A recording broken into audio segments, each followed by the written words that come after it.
आज चालू असणाऱ्या T20 वर्ल्ड कपमध्ये भारत आणि झिम्बाब्वे यांच्या झालेल्या मॅचेसमध्ये मध्यंतरापर्यंत भारताने प्रथम फलंदाजी करताना धावसंख्या 256 या धावावर आपला खेळ 20 ओव्हरमध्ये खेळ समाप्त झालेला आहे.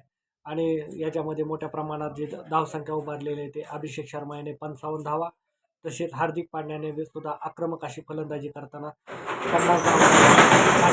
त्याच्यामध्ये तिलक वर्मा याने सुद्धा चांगले योगदान 44 धावाचं दिलेलं आहे. अशा तऱ्हेने सर्व खेळाडूंनी अतिशय चांगल्या प्रकारे धावसंख्या दिल्यामुळे भारताची धावसंख्या ही 256 पर्यंत गेलेली आहे.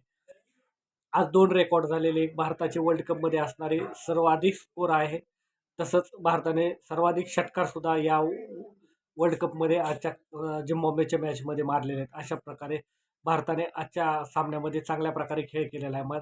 आता मध्यंतरानंतर झिम्बाब्वे फलंदाजी करताना कशा प्रकारे फलंदाजी करते आणि किती धावाच्या अंतराने भारत हा संघ या T20 वर्ल्ड कपमध्ये झिम्बाब्वेबरोबर विजय संपादन करतो हे पाहणं गरजेचं आहे.